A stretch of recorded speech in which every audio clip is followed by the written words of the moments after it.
Selamat berjumpa kembali di dalam acara seruan nyaring kali ini.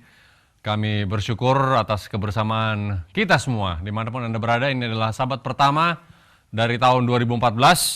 Kita tentu akan menyambut tahun ini dengan seluruh sukacita yang Tuhan berikan dan janjikan pada kita untuk kita nikmati bersama Dia sepanjang tahun ini.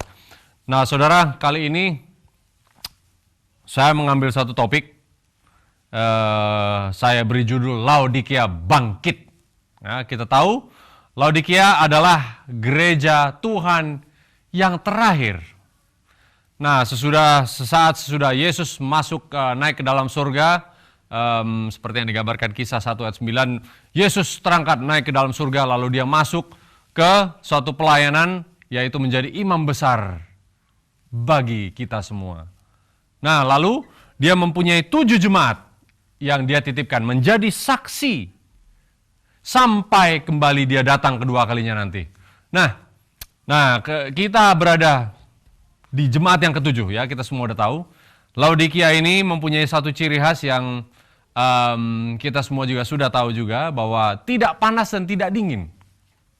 Laodikia ini seakan-akan hidup segan mati tak mau di dalam kerohanian, ya. Dan kita untuk melihat keadaan Laodikia ini, kita terkadang merasa bilang, akankah gereja ini bangkit kembali dengan keadaan yang suam seperti ini? Apakah ada harapan untuk Kristus kembali menyatakan dirinya, keberadaannya di dalam gereja? Ya, ada satu tulisan Ron Nubuat mengatakan, gereja ini sudah keadaannya adalah Laodikia, suam-suam kuku. Kehadiran Kristus tidak ada lagi di dalamnya. Betul. Namun apakah selalu selamanya demikian?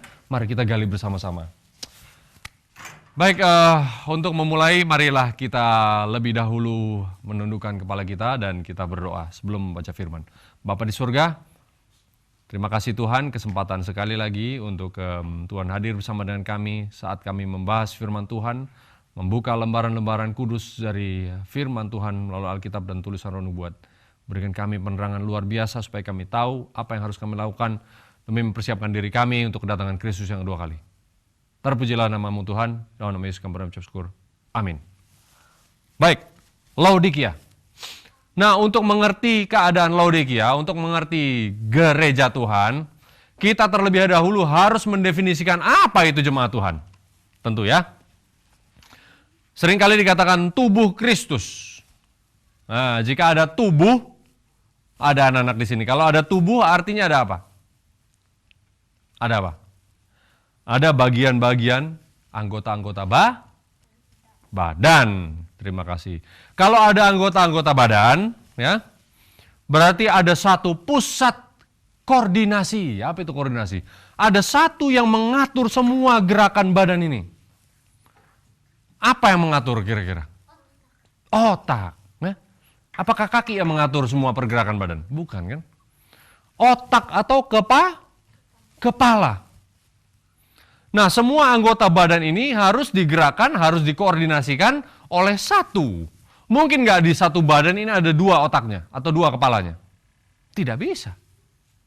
Ya, susah kalau memang ada 2 kepala mengatur satu tubuh. Jadi Tuhan mengibaratkan gereja Tuhan ini seperti anggota tubuh, Kristus sebagai apanya? Kepalanya, ya. Jadi pikiranlah yang mengatur segala sesuatu. Pikiran ini adalah sentral dari semua fungsi tubuh. Bahkan jantung yang berdenyut juga diatur oleh secara involuntary, secara tidak sadar diatur oleh otak.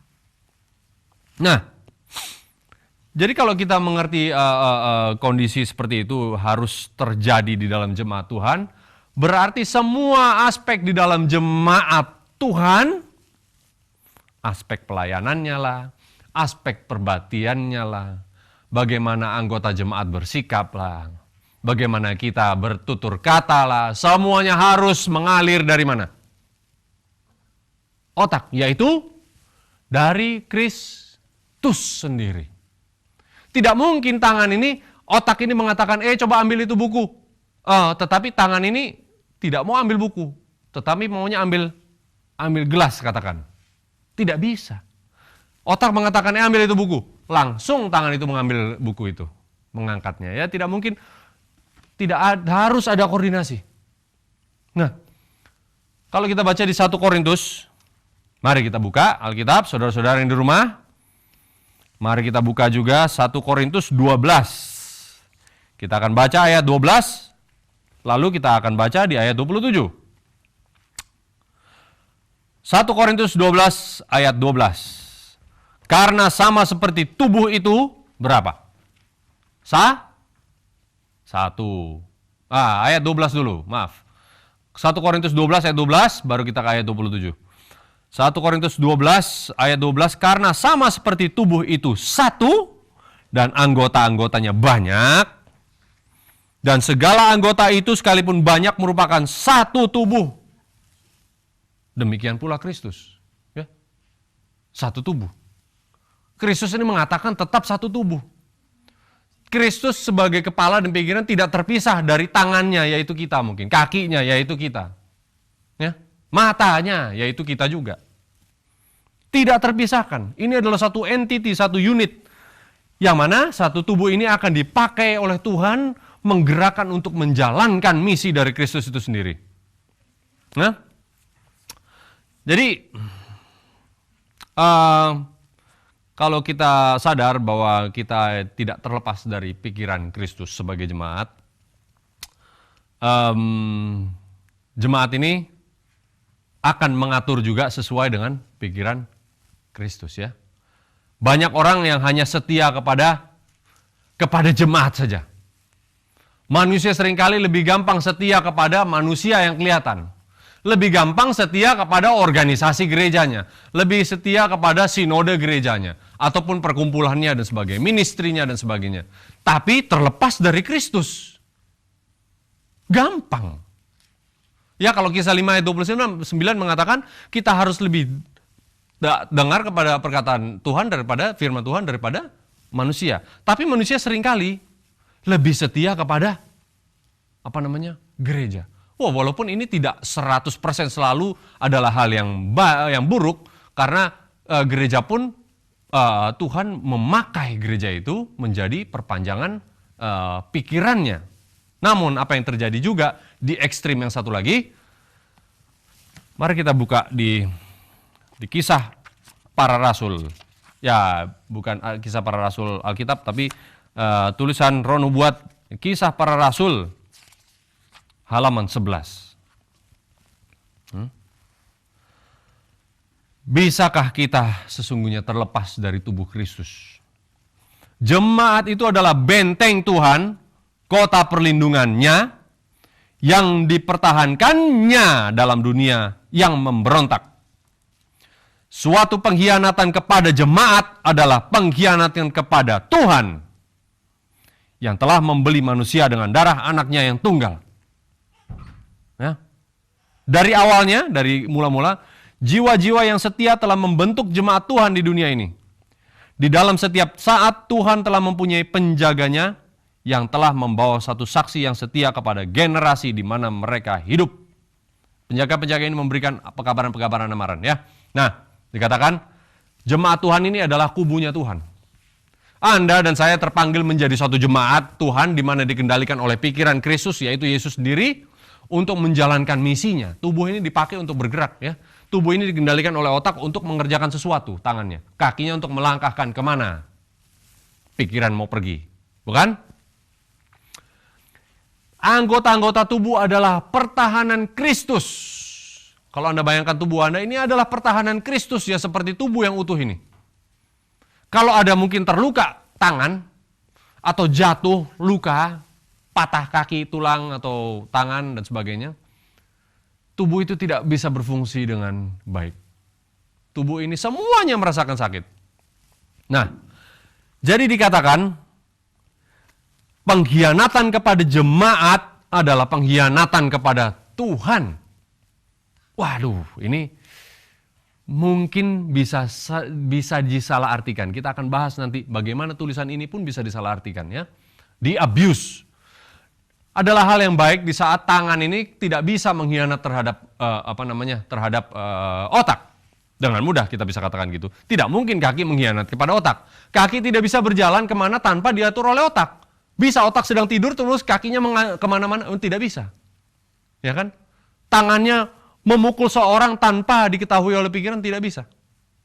Nah, kalau kita lihat, apakah Kristus juga, apa yang Kristus buat kepada anggota-anggota tubuh yang demikian? Ya. Kalau ada kaki yang memang bergerak tanpa diatur oleh pikiran, berarti kaki itu bukan memiliki tidak bersatu di dalam satu tubuh yang sama. Simpel bukan? Kaki saudara tidak mungkin saya bisa atur dalam pikiran saya. Kalau ada kaki yang berbeda, bergerak tidak sesuai dengan pikiran ini, berarti kaki itu bukan milik pikiran ini. Kaki Anda tidak bisa saya kendalikan. Kaki Anda mau kemana adalah kendali dari otak Anda sendiri. Nah, untuk itu ya Yesus telah memberikan gambaran di Matius 18 ayat 8 dan 9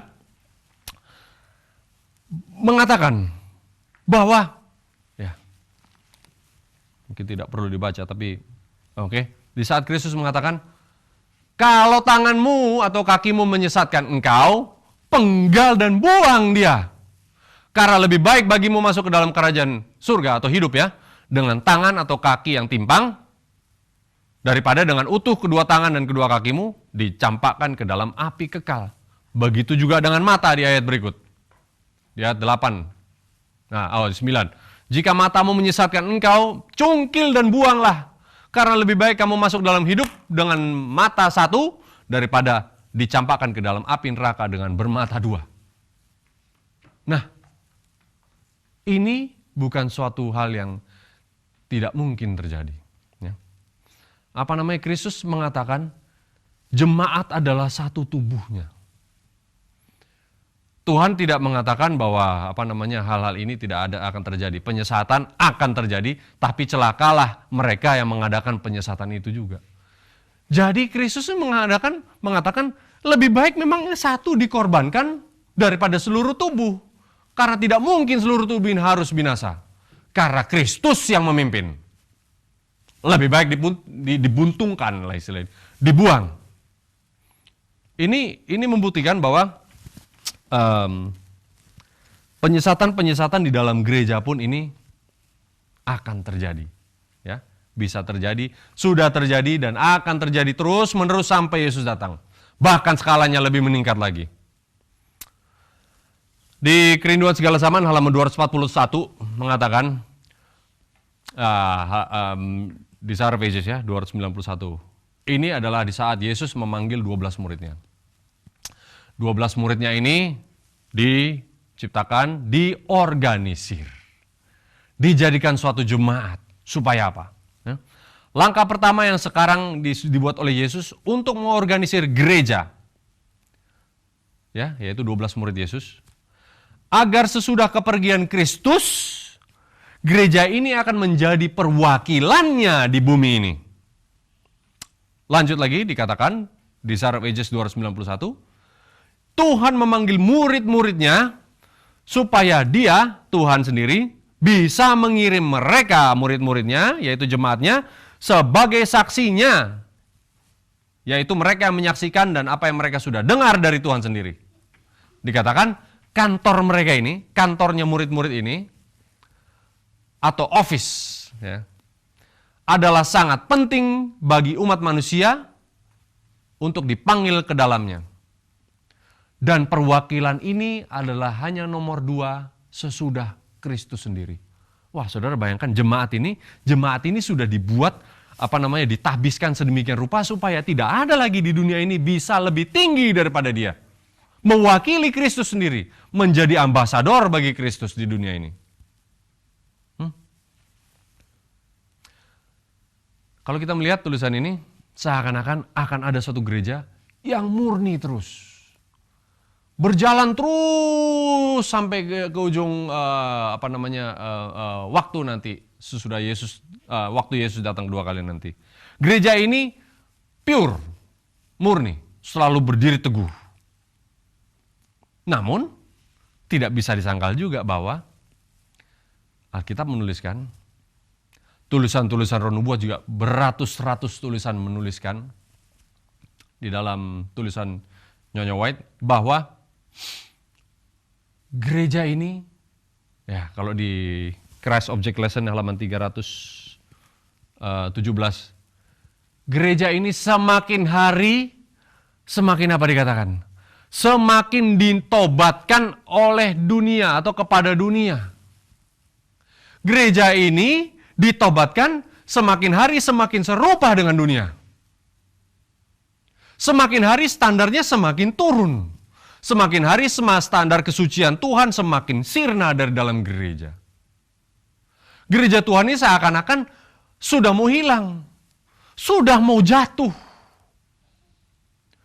Kalau kita lihat di di Wahyu 3 itu mengenai gereja Laodikia, waduh sangat-sangat sedih sekali.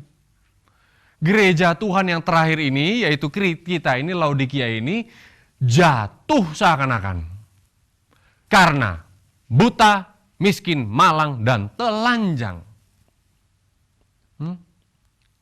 Di 1 Testimoni halaman 132, hal ini juga kembali dikonfirmasi lagi bahwa gereja ini semakin serupa dengan dunia, semakin dan semakin serupa dengan dunia. Great Controversy, buku-buku yang kita bagikan kepada semua umat manusia. Ya, Great Controversy halaman 48 mengatakan juga, gereja sudah begitu serupa dengan dunia, sehingga amarah setan pun tidak dibangkitkan lagi oleh gereja kita ini. Gereja Tuhan yang terakhir Laodikia ini, gereja Tuhan yang ketujuh, yang seharusnya mempunyai terang Tuhan yang sempurna, tidak membawakan terang sama sekali karena sudah begitu serupa dengan dunia. Semakin hari kita ini semakin serupa dengan dunia. Tidak ada lagi bedanya. Bedanya cuma ke gereja aja hari Sabtu. Mungkin lagu Sion kita nyanyikan, tidak makan babi dan udang mungkin dan sebagainya. Tapi di balik itu semua sudah sama kita dengan dunia. Lalu orang-orang bisa berpendapat bahwa gereja ini sudah Laodikia, memang tidak ada lagi Tuhan hadir di gereja ini. Sehingga gereja yang tadi dikontraskan satu lagi, gereja yang suci, yang murni, yang Yesus janjikan bahwa akan ada gereja terus sampai Yesus datang. Gereja ini akan menjadi perwakilan Tuhan yang sempurna, akan selalu ada. Kalau kita lihat dua gereja ini kontras, saudara. Mungkin gereja ini bisa kita katakan, loh, ini gereja yang mana ini? Yang benar yang mana? Karena yang dilihat oleh kasat mata, gereja kita yang itu gereja yang sudah semakin serupa dengan dunia. Laodikia ini sendiri. Mana gereja Tuhan ini yang memang Tuhan sudah dirikan? Di atas batu karang Kristus, supaya menjadi perwakilan Tuhan yang benar. Hidup sesuai dengan firman Tuhan. Mana mereka? Sehingga manusia sekarang banyak mengatakan, kalau begitu, kita pakai saja tulisan yang di halaman 11 dari buku Kisah Para Rasul ini, marilah kita buat saja sempalan-sempalan, yang penting 2 orang saja cukup, 3 orang, yang penting kita klop saja ya, teman-teman baik dan dekat-dekat, okelah kita buat gereja sendiri, itulah jemaat Kristus. Lalu di sana juga kita buat, mari kita buat jemaat Kristus sendiri di sini. Kita buat lagi di sana cuma 2 orang, 3 orang, dan tidak demikian. Tuhan bekerja dengan satu, with one accord, bagaimana bahasa Indonesia itu? Dengan satu pola. Tuhan tidak terlepas kakinya, tangannya kerja walaupun mengerjakan hal yang baik. Kaki kiri mengerjakan kerjaan yang baik. Lalu mungkin matanya untuk melihat hal yang lain. Tidak demikian. Kalau kita dikatakan ya, kalau kita ini satu jemaat, tidak mengkhianati Kristus. Kalau tidak mengkhianati Kristus, kita tentu juga tangan kanan tidak mungkin mengkhianati tangan kiri. Kita bekerja untuk satu tujuan, yaitu untuk menjalankan misi Kristus yang sudah ditetapkan oleh pikiran Kristus sendiri. Jadi Tuhan ini bekerja dengan cara organized. Ya jangan terlalu mengambil kesimpulan terlalu cepat ya. Dengan suatu organisasi dengan segala keteraturan, karena surga ini adalah penuh dengan keteraturan. Bukan sempalan sini, sempalan sana, bekerja saling seenaknya sendiri, lalu mengatakan, saya lebih hebat daripada kalian. Yang ini mengatakan, saya lebih suci karena saya berpakaian lebih bagus.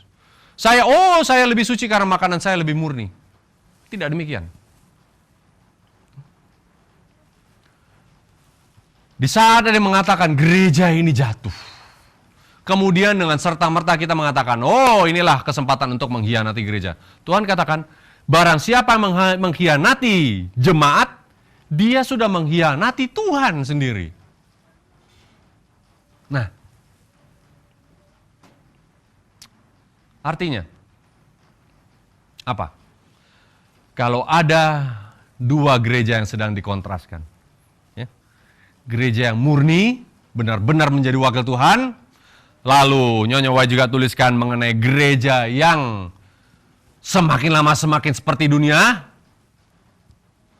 Namun ada satu gereja yang tetap berdiri di saat Kristus datang kedua kali.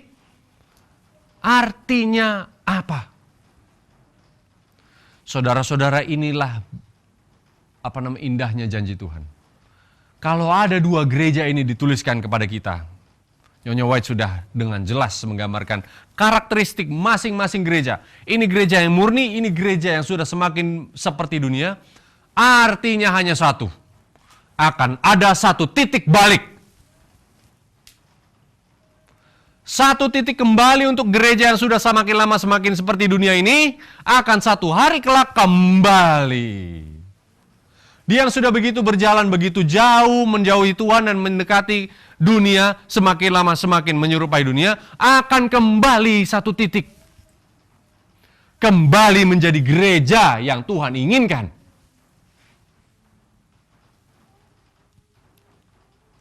Akan ada suatu revival. Akan ada suatu kebangunan.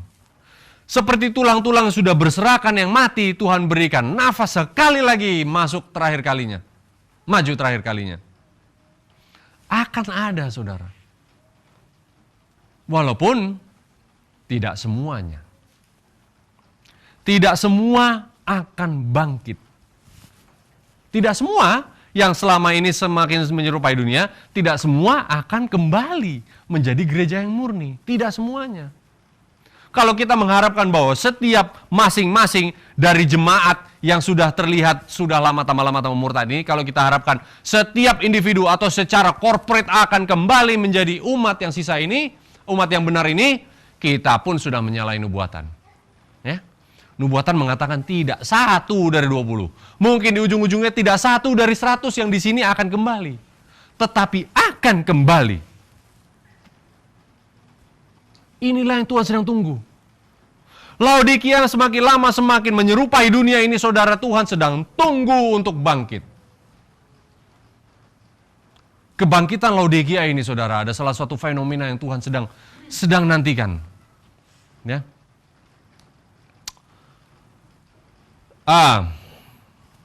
Kalau kita baca di 2 Korintus 11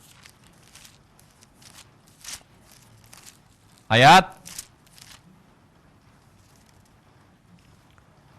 2 Korintus 11 ayat 2. Nah. Apakah 2 Korintus 11 ayat 2 kita baca dulu. Sebab aku cemburu kepada kamu dengan cemburu ilahi. Karena aku telah mempertunangkan kamu kepada satu laki-laki untuk membawa kamu sebagai perawan suci kepada Kristus. Dituliskan kepada kita ini sedang dipersiapkan untuk menjadi perawan bagi pengantin laki-laki. Untuk siapa? Untuk Kristus. Jadi yang akan ditobatkan, saudara, bukan hanya, ya benar kita akan selamat satu persatu, ya. Pribadi lepas pribadi. Tetapi pribadi-pribadi yang dilepaskan ini akan bergerak sebagai satu jemaat. Suatu jemaat yang bergerak di dalam satu akord, di dalam satu keselarasan. Tidak mungkin orang yang diselamatkan, individu pribadi lepas pribadi, akan menjadi individu-individu yang terpisah-pisah, yang tidak bergerak di dalam satu harmoni. Tidak demikian. Nah, Laodikia ini dikatakan, kita akan menjadi satu kali lagi terakhir kalinya, akan menjadi perawan bagi Kristus. Jadi di saat bertobat, saudara mungkin mengatakan kita akan bertobat satu persatu. Iya benar.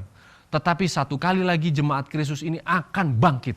Saudara, kalau kita melihat pekerjaan-pekerjaan Tuhan di akhir zaman ini, ada yang melakukan mungkin media seperti kami di sini, mungkin ada yang melakukan percetakan, mungkin ada yang melakukan penjualan buku, mungkin ada yang menjadi misionaris kesehatan, mungkin ada yang menjadi pengkhotbah, mungkin ada yang jadi guru-guru, mungkin ada yang menjadi pendeta-pendeta dan sebagainya. Tetapi harus ada terjalin satu kerjasama di dalam mencapai tujuan yang satu saja, yaitu memberitakan Injil. Saudara, kita ini masih terpisah-pisah. Sekarang ini masih terpisah-pisah. Yang merasa mengerjakan yang mengerjakan satu ministry, atau mengerjakan sekolah, atau yang mengerjakan mungkin penginjilan, percetakan, masing-masing merasa pekerjaannya lah yang paling penting. Tidak ada yang sehebat pekerjaannya. Seperti tangan kiri merasa lebih penting daripada tangan kanan. Atau tangan merasa lebih penting daripada kaki dan sebagainya. Ini masih sedang terjadi. Karena sesungguhnya Roh Kristus belum mengalir. Gereja kita ini begitu hebat secara individu. Namun persaingan di dalam pekerjaan Tuhan pun masih begitu hebat. Karena diri masih ditonjolkan. Masih merasa saya ini lebih bagus daripada orang itu. Pekerjaan kami lebih penting daripada pekerjaan mereka. Sehingga Tuhan tidak bisa menyatukan jemaatnya ini untuk kembali dinikahkan kepada Kristus. Nah, kalau kita baca di Wahyu 19 ayat 6-8. Wahyu 19. Ya. Ayat 6 saya baca. Lalu aku mendengar seperti suara himpunan besar orang banyak, seperti desau air bah dan deru guru yang hebat. Katanya, haleluya, Tuhan kita yang Maha Kuasa telah menjadi apa? Telah menjadi Raja. Yang Maha Kuasa telah menjadi Raja. Marilah kita bersuka cita dan bersorak-sorai dan memuliakan Dia. Karena apa?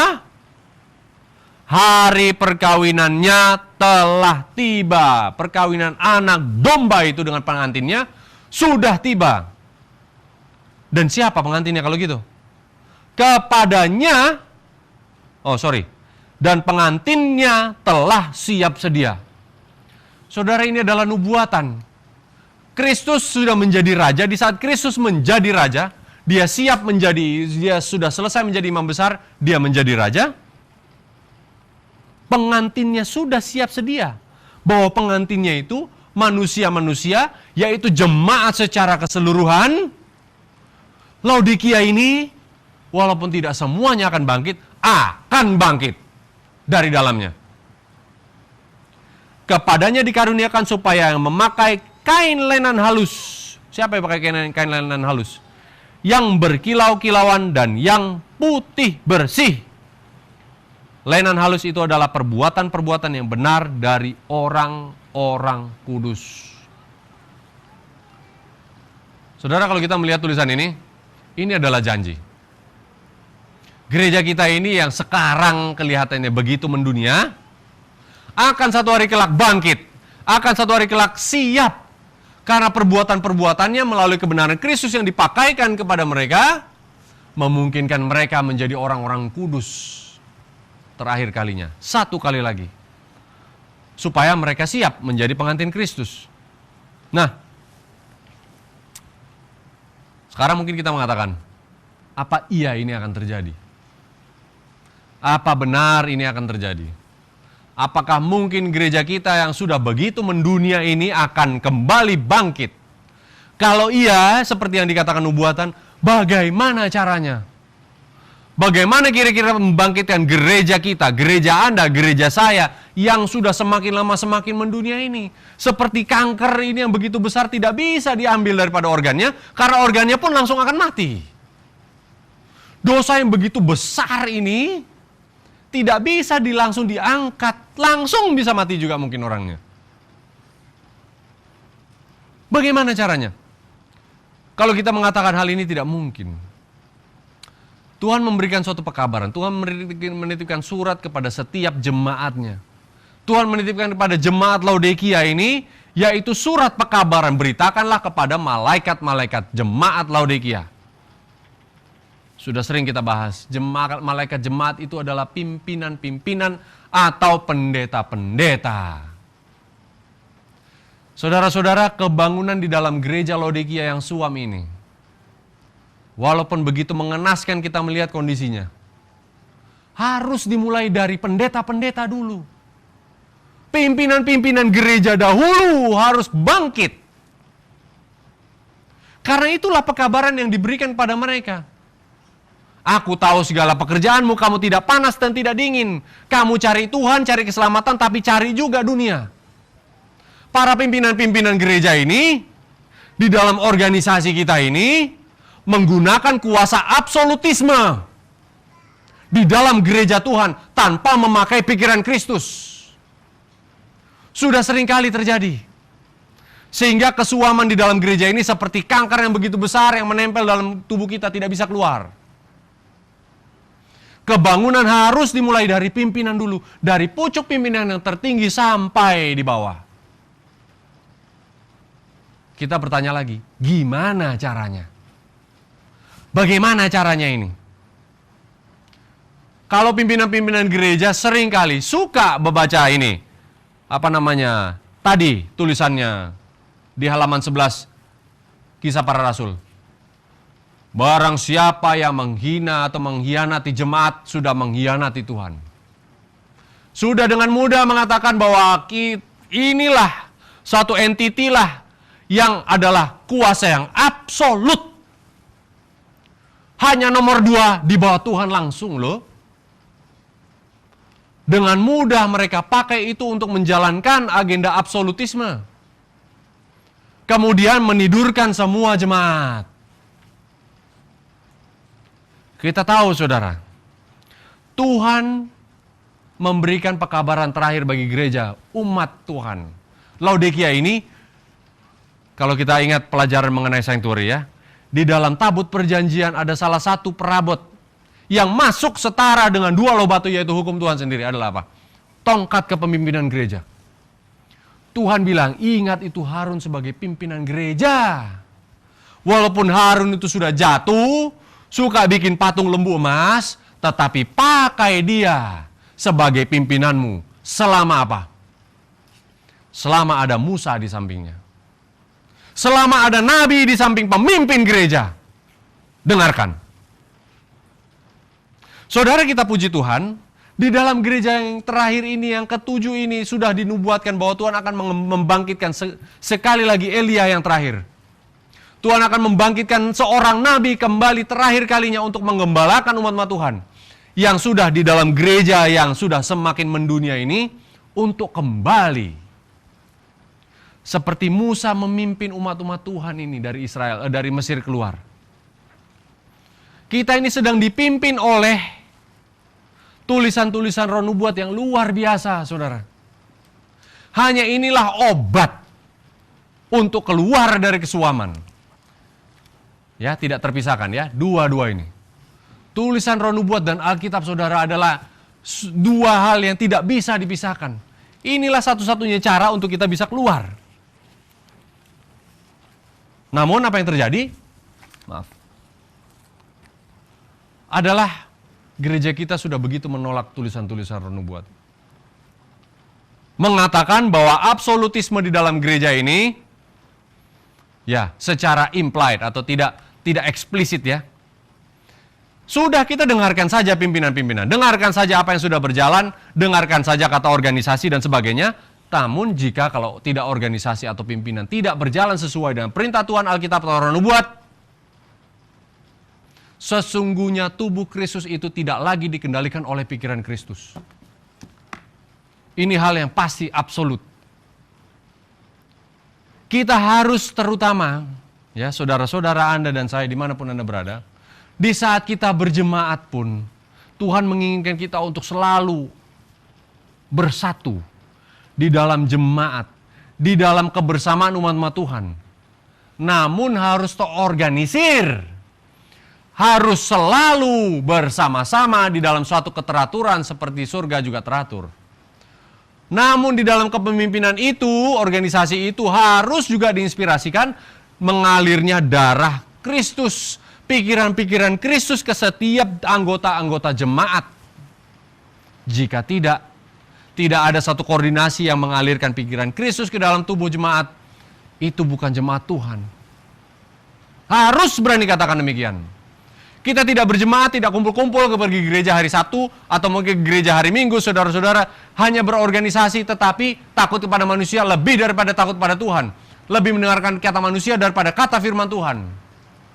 Jangan bergereja seperti itu. Karena pikiran Kristus tidak ada di dalam jemaat seperti itu.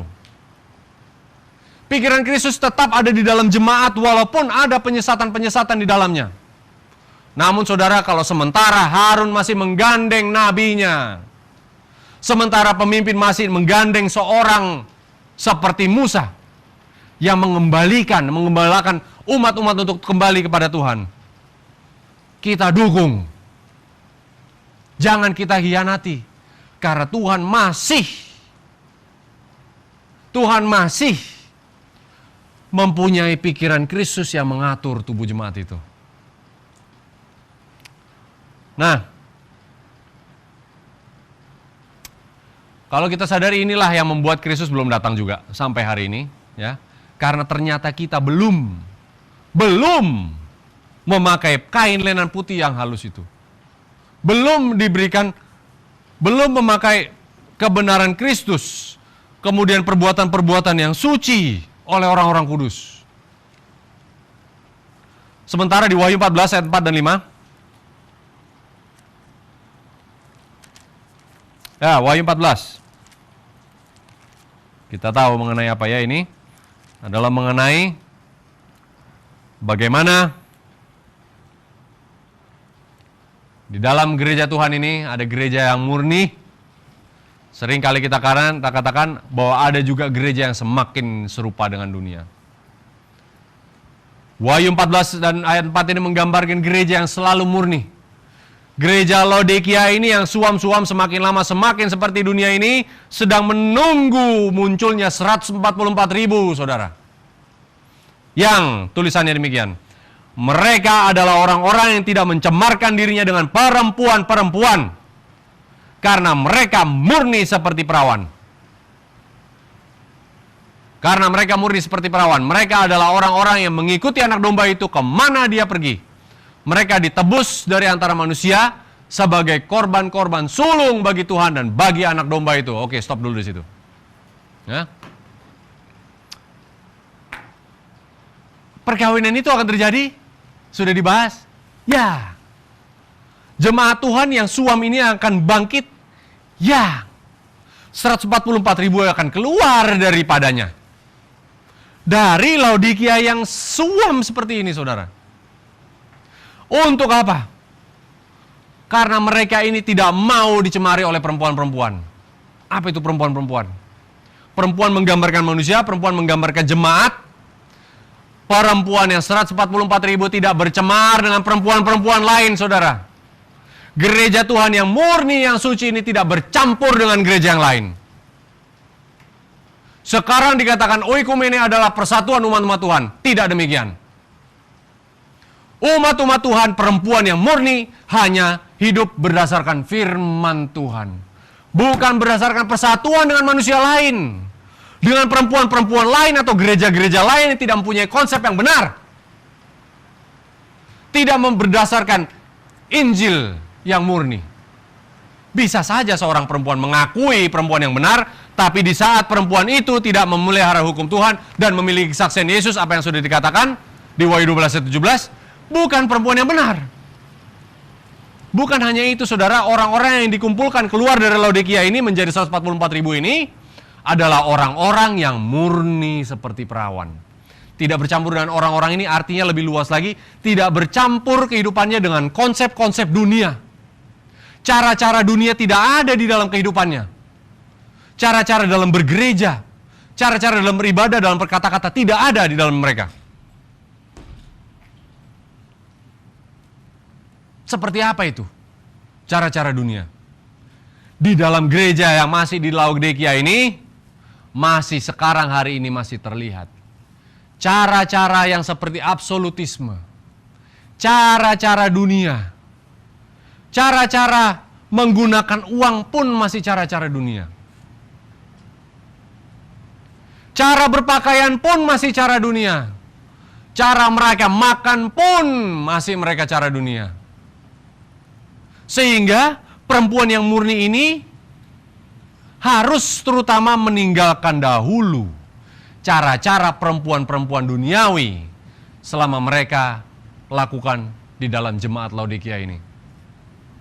Ini harus terjadi dahulu supaya keluar daripadanya menjadi sekali lagi orang yang murni, masih di dalam tubuh jemaat yang dikendalikan oleh pikiran Kristus. Saudara, ini adalah hal yang memang mungkin bisa disalah artikan bahwa adalah saatnya untuk kita benar-benar keluar dari gereja yang sudah ada ini, kemudian untuk bangkit menjadi 144.000. Tuhan masih memakai gereja yang seakan-akan sudah mau jatuh ini. Karena Tuhan juga sedang membentuk karakter-karakter kita masing-masing, saudara. Dari atas sampai bawah Tuhan masih pakai gereja yang seakan-akan akan jatuh ini. Karena ini juga masih gereja Tuhan. Tetapi di dalam gereja ini ada dua kelompok, yang mana yang mau kita gabung? Orang yang benar-benar berdiri di atas firman Tuhan saja, atau yang akan semakin lama tetap akan semakin menjadi serupa dengan dunia.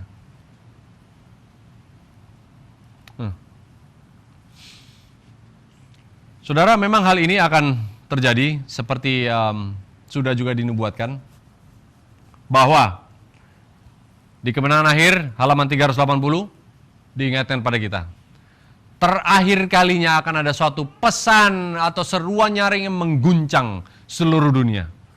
Terlebih dahulu harus mengguncang gereja yang keadaannya suam ini.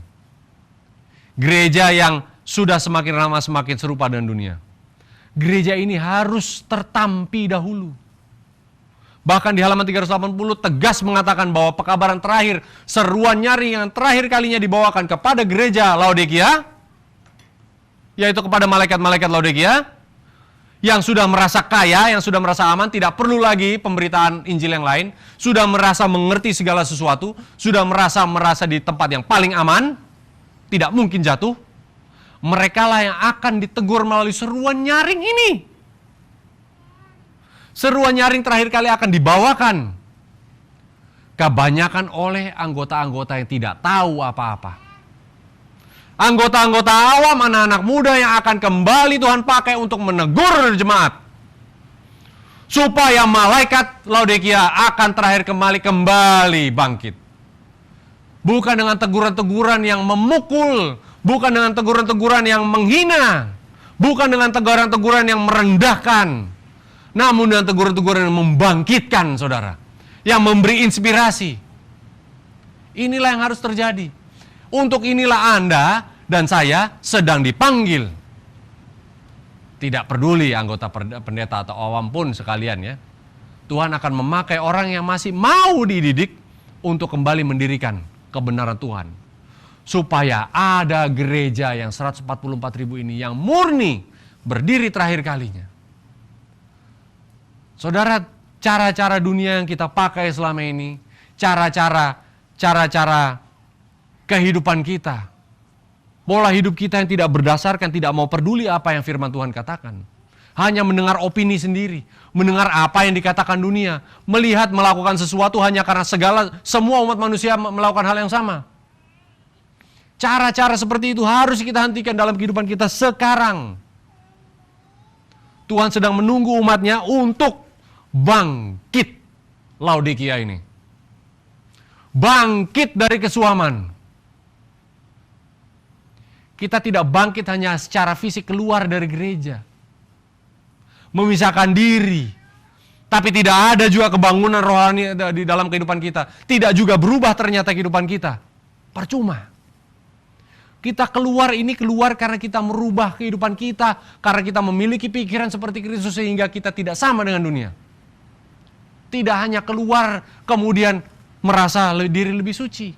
Tidak demikian. Dan jika kita melihat pelemahan-pelemahan ini terjadi, saudara, ketahuilah bahwa inilah sedang digenapi nubuatan-nubuatan itu.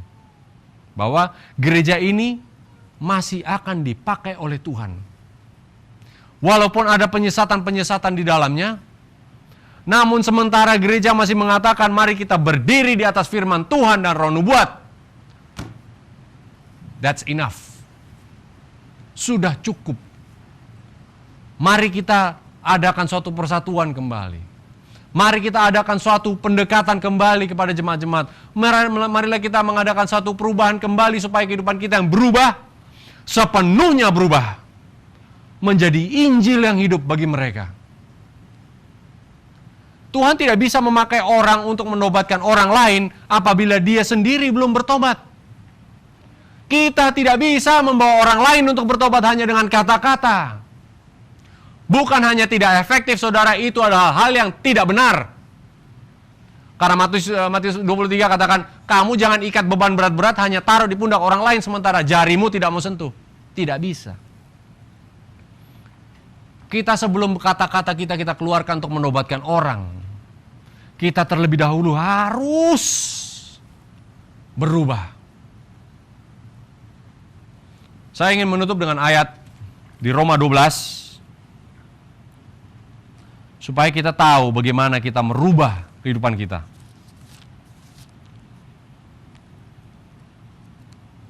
Roma 12 ayat 2. Maaf.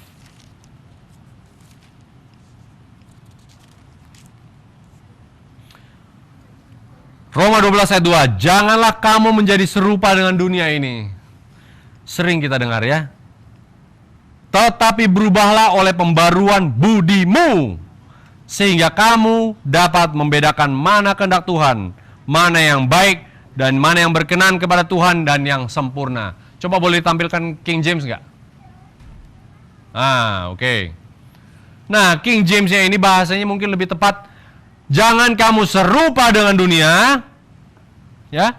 Jangan kamu ikuti, kamu cemari dirimu dengan perempuan-perempuan lain. Biarlah kamu suci, beribadah kepada Tuhan melalui firman Tuhan saja, roh dan kebenaran, ya. Jangan serupa dengan dunia. Jangan serupa dengan perempuan-perempuan lain, ya. Tetapi biarlah kita ditransform. Apa itu transform? Dirubah bentuk dengan apa? By the renewing of your mind. Dengan pikiran yang baru. Diperbaharui pola pikirmu. Ya. Kembali, saudara. Bukan budi, bukan apa ya, mungkin budi itu juga ya. Tetapi maksudnya, ini Roma hilang. Roma 12, kita baca lagi bahasa Indonesia gimana? Nah, pembaruan budimu. Budi itu mungkin perangai ya, tetapi ini pikiran. Kita kembali lagi kepada pikiran. Kita harus memiliki pikiran seperti Kristus dahulu. Baru kita bisa mengetahui apa yang baik, apa yang bisa diterima, dan apa yang sempurna di hadapan Tuhan. Kalau tidak demikian, tidak mungkin kita bisa tidak serupa dengan dunia. Tanpa memiliki pikiran Kristus, tidak mungkin kita tidak sama dengan perempuan-perempuan lain. Tanpa pikiran Kristus yang mengendalikan pikiran kita, tubuh kita, semua perasaan-perasaan kita, mata kita, selera kita, cara pandang kita terhadap kehidupan ini, cita-cita masa depan kita, berpakaian kita sekalipun, tidak mungkin kita tidak serupa dengan dunia. Apa artinya punya pikiran Kristus, saudara? Pikiran Kristus adalah menyangkal diri, bahkan mati, taat sampai mati ke dalam firman Tuhan, kepada firman Tuhan. Apapun resikonya, apapun cercaan yang datang kepada kehidupan kita, walaupun kita berdiri sendiri sementara ribuan orang lain berhadapan berseberangan dengan kita, itu adalah memiliki pikiran Kristus. Sehingga semua bertekuk lutut di hadapan nama Yesus. Apa artinya? Apabila segala sesuatu bertekuk lutut, artinya kuasa penyangkalan diri, kuasa Yesus memikul salib, begitu beban beratnya dia ini sampai dia mati, itulah yang memberikan dia kuasa, saudara. Sehingga segala sesuatu bertekuk lutut, bahkan iblis pun akan bertekuk lutut di hadapan Tuhan. Mengakui, setiap lidah akan mengakui bahwa dialah Tuhan. Saudara, ini sudah diberikan pada kita sekarang ini. Kristus sudah mati, kita percaya dia sudah mati. Menebus kita dari dosa. Dari perhambaan dosa. Kuasa itu sudah diberikan pada Anda dan saya. Untuk belajar mengendalikan diri. Belajar menguasai diri, belajar memikul salib. Tidak mempertahankan apapun yang adalah milik Tuhan. Yang percaya kepada firman Tuhan pun walaupun langit runtuh sekalipun. Saudara, hanya dengan cara itulah kita bisa memberitakan Injil kepada saudara-saudara kita. Gereja Tuhan ini akan bangkit sekali lagi terakhir kalinya menyambut, menyongsong Kristus yang adalah pengantin laki-laki. Semoga ini menjadi suatu kekuatan baru bagi kita hari Sabat ini. Dan juga sepanjang tahun 2014. Bagi kita semua, Tuhan memberkati. Mari kita berdoa. Bapa kami di sorga, terima kasih Tuhan sudah mengingatkan kami lagi Tuhan. Ayat-ayat dari kitab suci, tulisan-tulisan roh nubuat yang begitu indah menguatkan kami Tuhan. Kami seringkali lemah melihat keadaan gereja kami, melihat keadaan keluarga kami, melihat perkumpulan-perkumpulan kami Tuhan. Namun Tuhan berikan kami pikiran seperti Kristus, supaya kami sekali lagi dapat menginspirasikan seluruh jemaat kami Tuhan. Bahkan pimpinan kami sekalipun dapat melihat perubahan yang ada dalam kehidupan kami Tuhan. Biarlah kami mengadakan perubahan bukan melalui mulut dahulu, namun kami pribadi lepas pribadi Tuhan. Biarlah pertobatan kami, restorasi iman kami Tuhan, dan juga pikiran Kristus yang Tuhan sudah berikan pada kami pakai semua itu Tuhan, agar kiranya berita Injil ini sampai ke ujung dunia. Biarlah terlebih sampai kepada jemaat kami dulu pun, yang Tuhan katakan sekarang ini adalah miskin, malang, buta, dan telanjang Tuhan. Tapi mereka masing-masing anggota jemaat sedang menunggu kami Tuhan untuk berubah terlebih dahulu. Karena itulah yang Tuhan akan pakai menobatkan gereja terlebih dahulu, terakhir kalinya. Supaya bangkit umat-umat Tuhan yang dalam keadaan suam ini, membawakan Injil Tuhan dan juga hidup sesuai dengan firman Tuhan, hidup murni. Karena perkawinan dengan anak domba itu Tuhan akan terjadi.